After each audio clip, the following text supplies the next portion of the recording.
आज जो हमारे गेस्ट हैं यहाँ पर अभी पीछे बैक स्टेज पर, उनका अपना यूट्यूब चैनल है साइंस एंड फन के नाम से, और उनके यूट्यूब के ऊपर 45 लाख से ज्यादा सब्सक्राइबर्स हैं। Please give an energetic and warm welcome to the one and only Ashu गाय।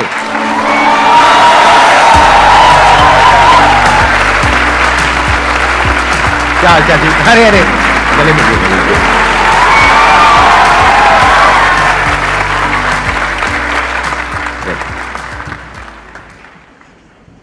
आप में से जिन लोगों ने इनकी वीडियोस देखी है, आपको पता ही होगा कि कितने इंटरेस्टिंग तरीके से जो साइंस के टॉपिक्स होते हैं, अलग अलग जो साइंस के कॉन्सेप्ट्स होते हैं, उसको एक्सप्लेन करते हैं प्रैक्टिकली एक्सपेरिमेंट्स के थ्रू।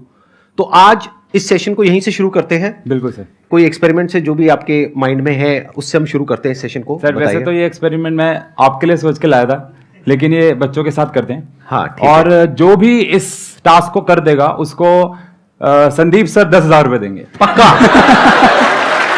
मैं आप पे दाव लगा रहा हूं, मत देना। बिल्कुल बिल्कुल ठीक है जी। हाँ, तो सर बताइए, कोई भी अगर कोई वॉलंटियर यहाँ पे आना चाहते हैं, आप आ जाओ। टास्क क्या है कि आपको अपनी एक टांग, यानी इनको अपनी एक टांग 10 सेकंड तक हवा में उठानी होगी। और अगर ये 10 सेकंड तक, जैसे मैंने उठा रखी है, अगर ये 10 सेकंड तक अपनी एक टांग उठाते हैं तो संदीप सर इनको अभी गूगल पे करेंगे 10,000 रुपए। भाई ये मतलब एक को ही दे रहे हैं ना, सबको तो नहीं देने ना। सर ये वहां पे कर सकते हैं? हाँ, जहां मर्जी। छोटा सा ट्विस्ट क्या है बस, कि इनको क्या करना होगा कि अपनी, एक बार इधर आ जाएं आप, इनको अपनी जो राइट लेग है वो यहां पे जोड़ के रखनी होगी, और अपने शोल्डर को भी यहां पे टच करके रखना होगा, और अपनी लेफ्ट लेग को 10 सेकंड तक उठाना होगा। हम सब 10 सेकंड तक काउंट करेंगे। अगर ये 10 सेकंड तक उठा लेते हैं तो 10,000 पे, हर एक सेकंड का 1,000 पे नहीं है भाई। आप अपने लेग वहां पर टच कर लीजिए और शोल्डर टच कर लीजिए, चेस्ट सीधी रख लीजिए। यस, हम सब काउंट करेंगे, 1 2 3 पे टांग उठाएंगे। 1 2 3। कैमरा फोकस किया जाए इन पैरों पर। आप नहीं कर पा रहे? कोई और भी?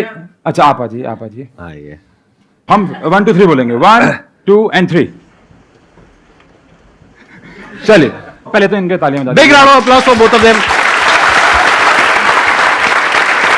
तो actually this is the concept of centre of mass. हमारी बॉडी का centre of mass actually body के बीच में लाया करता है, मतलब जहां आप सोच रहे हैं वहां नहीं, थोड़ा सा ऊपर लाया करता है। और बायोलॉजिकली हमारी बॉडी बैलेंस रहती है सेंटर ऑफ मास पे। तो अगर मैं अपनी कोई भी एक लेग उठाऊंगा तो ऑटोमेटिकली मेरी अपर बॉडी ऑपोजिट साइड पे शिफ्ट होना चाहिए to balance the centre of mass. But उनके पास ऑपोजिट साइड पे जाने के लिए जगह नहीं है, और अगर जगह नहीं है तो सेंटर ऑफ मास शिफ्ट नहीं हो पा रहा है। तो बायोलॉजिकली उनकी बॉडी कह रही है कि तो एक साइड गिर जाएगी। बहुत सिंपल सा एक साइंस का concept. Excellent ji, let's give a big round of applause for him please.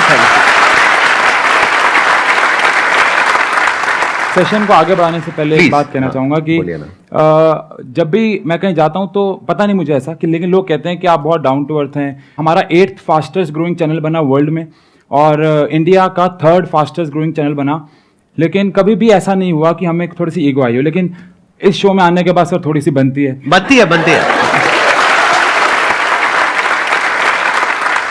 मैंने डिसाइड किया है कि मैं सर के साथ एक फोटो क्लिक करवाऊंगा। बिल्कुल। और उसकी एक टी-शर्ट बनवाऊंगा और उसके नीचे लिखूंगा कि तमीज से बात करो।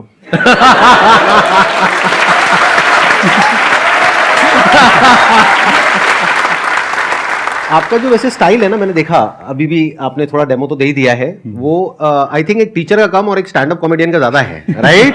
जो मैंने अभी ऑब्जर्व किया। तो ये स्किल आपके अंदर कहां से आई, मतलब मेरी वीडियोस देख करके?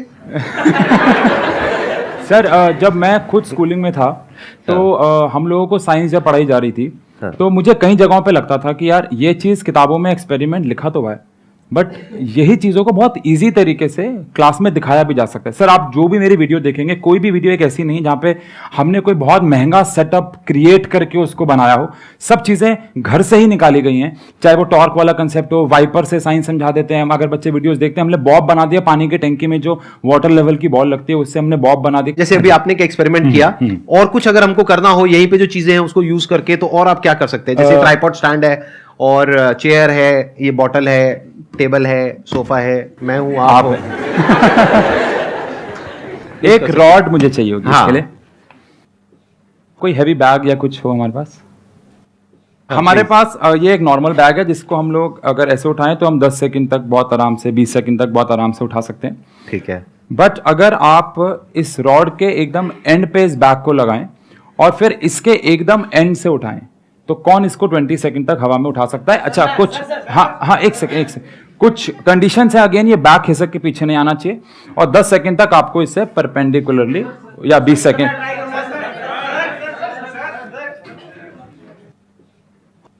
इस बैग को उठाएं और देखें, आप नॉर्मली तो उठा ही पा रहे हैं। हाँ, ठीक है ना। Done. अब आप इस रॉड के एकदम एंड में और अपने दोनों हाथ को एकदम एंड से पकड़ेंगे जितना मैक्सिमम हो सके। अब आप इसको परपेंडिकुलर, हाथ भी आपको स्ट्रेट रखने हैं, ऐसे नहीं, हाथ स्ट्रेट। हाँ, और अब उसको आप 10 सेकंड तक उठाएंगे। एक्चुअली ये जो बैग है, मैंने वीडियो में डाला था, ये थॉर का बैग है, हर कोई नहीं उठा सकता है।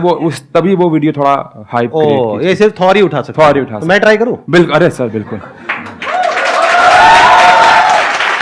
आसान है। आसान। यहां से पकड़ना है। हाँ जी। अरे, ये तो उठ गया। नहीं, थोड़ा और पीछे से वैसे। अच्छा। हाँ, और हाथों को एकदम ऐसे सीधा रखना है। जय थॉर की। बहुत बढ़िया। तो भाई बाहर ही होता जा रहा है। बहुत बढ़िया। 20 सेकंड गिनो। सर अपने एक बैंक से दूसरे बैंक में पैसे ट्रांसफर कर लेंगे। बहुत बढ़िया सर। एक्चुअली सर की मैंने वीडियो देखी थी, सर कह रहे थे कि मैं रोज सुबह 2 घंटा जिम करता हूं लेकिन पता नहीं चलता, लेकिन आज दिख गया है। हाँ। तो आपकी फैमिली भी आई हुई है अभी? मेरी वाइफ है, मेरी मदर है, मेरी भाभी है और मेरे ब्रदर है। अच्छा, ठीक है। Let's give big round of applause for all of them. तो आपकी भी रिसेंटली मैरिज हुई है या नहीं सर? 4, 4.5, 5 साल हो गए। घर जाके आपके साथ एक्सपेरिमेंट होगा अच्छा वाला। अगर मैं आपसे एक क्वेश्चन पूछूं कि ये जो भी इन्होंने सक्सेस अचीव करी है इतने कम टाइम में, उसके पीछे क्या रीजन है, आपको क्या लगता है? Actually we were just sitting in our room और मैं थोड़ा सोशल मीडिया काफ़ी एक्सप्लोर करती रहती हूँ, तो मैंने देखा कि यूट्यूब पे ना शॉर्ट्स आए हैं, तो आई टोल्ड हिम कि why don't you try this platform. He said नहीं, मैं क्या करूँगा, मैं ऐसे इंस्टाग्राम पे डालता रहता हूँ। ठीक है, मैंने कहा डालने में क्या जा रहा है, कुछ नहीं आएगा, कोई बात नहीं। तो इनने डाली और वो टॉर्क वाली वीडियो वही चली। अच्छा, वो जो मैंने अभी एक्सपेरिमेंट किया था। हाँ, वो वाली वीडियो फिर विद इन 3-4 डेज वो काफी आगे तक गई। वो कहते हैं ना स्टेटमेंट, वो सही है। अरे हर कामयाब आदमी के पीछे एक औरत का हाथ होता है। अरे वाह, क्या बात है। अब अगर आप लोगों के माइंड में कोई क्वेश्चंस हैं, वो आप इनसे पूछ सकते हैं। जो गांव के लड़के होते हैं या जो भी लड़कियां होती हैं, हम गांव से पढ़े होते हैं सर, तो वैसा हमें माहौल मिलता नहीं है सर, ताकि हम अपने मतलब साइंस को और डेवलप करें। लेकिन आप वीडियो सर बना रहे हैं जिससे बहुत हेल्पफुल हो रहा है बच्चों के लिए। तो मैं सर ये कहना चाहूँगा कि सर आप साइंस के हर एक को कॉन्सेप्ट पे सर आप वीडियो बनाइए, जिससे हमें बहुत मदद मिलेगी। हर चीज़ के ऊपर हम एक्सपेरिमेंटल वीडियोस नहीं बना सकते हैं, क्योंकि आप समझ, जैसे अब for an example sir, biology में रिप्रोडक्शन है या नहीं बनी हुई है, लेकिन आपके चैनल पे नहीं है।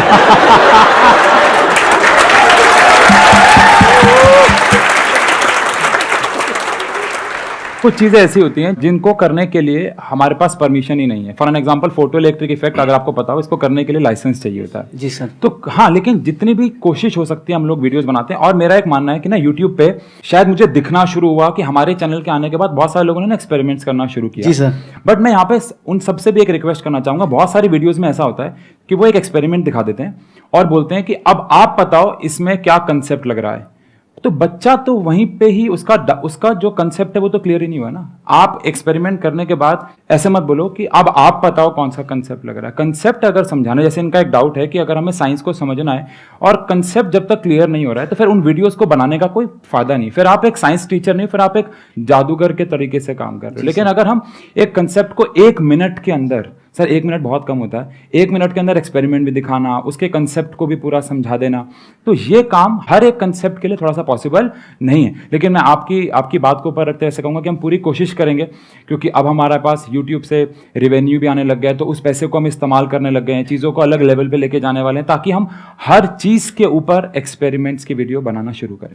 सर मैंने आपकी सारी वीडियोस देखी हैं और मैं आप दोनों का ही बहुत बड़ा फ़ैन हूँ। यहाँ पर सारे साइंस की बातें कर रहे हैं कि आपके वीडियोस अच्छे हैं, सर की मोटिवेशन की बातें कर रहे हैं। सर मुझे ये क्वेश्चन थोड़ा हटके है आपके चैनल से, बट ये पूछना है कि आपका जो यूट्यूब चैनल है वो काफ़ी जल्दी ग्रो हुआ है, तो ऐसे और भी यंगस्टर्स हैं जो अपने जॉब या अपने बिजनेस के साथ ये अपना पैशन या हॉबी फॉलो कर रहे हैं, तो सर उनकी भी लाइफ में, आपकी भी लाइफ में फेलियर्स आए होंगे, so how you handle failure sir?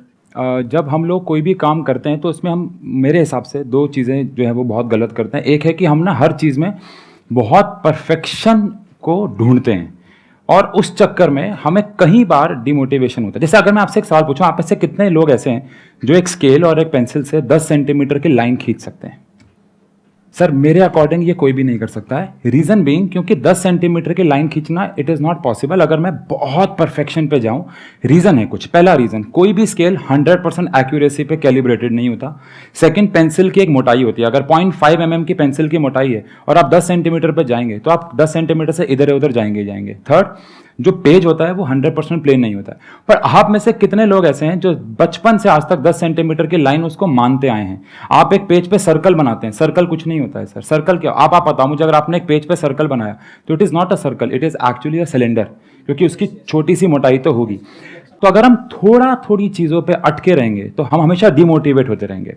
हमें, जिसे मैं बच्चों को बोलता हूँ, अगर आपने एक चैप्टर पढ़ लिया, एक एग्जांपल में चैप्टर से लेता हूँ, और आपने वो 80% कंप्लीट कर लिया, अब आप उसको 100% कंप्लीट करने के चक्कर में लगे रहेंगे और वो होगा ही नहीं, तो आप हमेशा डिमोटिवेटेड फील करेंगे। तो ज़रूरी नहीं है कि आप हर चीज़ में परफेक्शन हासिल करें, उससे आगे बढ़ जाया करें। सेकेंडली, मुझे एक बात और भी लगती है कि जब आप कोई अपना काम कर रहे हो तो उस पर आपका फोकस 100% होना चाहिए। आप बाकी चीज़ों पे ध्यान ना दें, आपके घर में क्या चल रहा है। कई बार भाई आपको रेबल होना पड़ता है, कई बार अपने घर वालों को कुछ प्रूफ करके दिखाना पड़ता है, चाहे भले घर में कितनी भी प्रॉब्लम्स चल रही हों। अब हमारे लाइफ में बहुत बुरे फेज आए, लेकिन मैं बच्चों को कभी भी ये दिखाता नहीं था। एक कहानी मुझे इसमें याद आई कि एक बंदा है, वो एक डॉक्टर के पास जाता है और डॉक्टर को बोलता है कि सर मैं बहुत डिप्रेशन में हूँ, तो मुझे कुछ इसका इलाज बताएं। तो डॉक्टर बोलता है कि हमारे ही क्लिनिक के साथ में एक सर्कस है, वहाँ पे एक जोकर है, बहुत अच्छा हंसाता है लोगों को, तो वो जाके उसका शो देख। तो वो बंदा कहता कि सर वो जोकर मैं ही हूँ। तो एक्चुअली में वो बंदा खुद डिप्रेशन से जूझ रहा है और वो लोगों को हंसा रहा है। तो हमारी लाइफ में भी ऐसे फेज आए जहाँ हमारे बहुत बड़ा लॉस हुआ है। मैंने ये 2-4 जगह शेयर किया हुआ है, लेकिन हमने कभी भी ये अपने काम पे इफेक्ट नहीं होने दिया। हमने हमेशा अपना 100% दिया। मेरी फैमिली ने बोला, कई बार एक आध बार उनके मन में भी आया कि तू ये एक्सपेरिमेंट करता है, इससे टाइम वेस्ट होता है, या ये सब मत कर, इससे कोई फायदा नहीं होगा। बट आज जो रिजल्ट दिख रहा है ना लोगों को, मेरी मदर को, मेरे ब्रदर को, मेरी फैमिली को, मुझ पे प्राउड फील होता होगा शायद, कि भाई जो चीज़ों पे हम पहले कहते हैं ना, लोग आपकी छोटी छोटी बातों पे पहले ऐसे बात करेंगे कि क्या कर रहा है, क्या कर रहा है, फिर जब आप कामयाब हो जाएंगे तो पूछेंगे कैसे कर रहा है, कैसे कर रहा है। तो वो वाली बात है भाई। अगर आपको अपने ऊपर यकीन है कि ये एक अच्छा रिजल्ट देगा, always trust your crazy ideas. हमेशा अपने क्रेजी आइडियाज पे आप ट्रस्ट रखें, वो आपको सक्सेस देंगे ही देंगे। थोड़ा बहुत रेबल होना पड़ता है, थोड़ा बहुत बागी होना पड़ता है, घर वालों से अगेंस्ट कभी कभार जाना पड़ सकता है, लेकिन जब आप कुछ साबित कर दोगे तो शायद वो समझ जाएंगे। Thank you so much for coming. It was pleasure meeting you, pleasure talking to you. बहुत मजा आया मुझे आपके, स्पेशली जो एक्सपेरिमेंट्स आपने करे वो देखने में, करने में, वो करने में भी मजा आया। वो जो हाँ, thank you so much ji.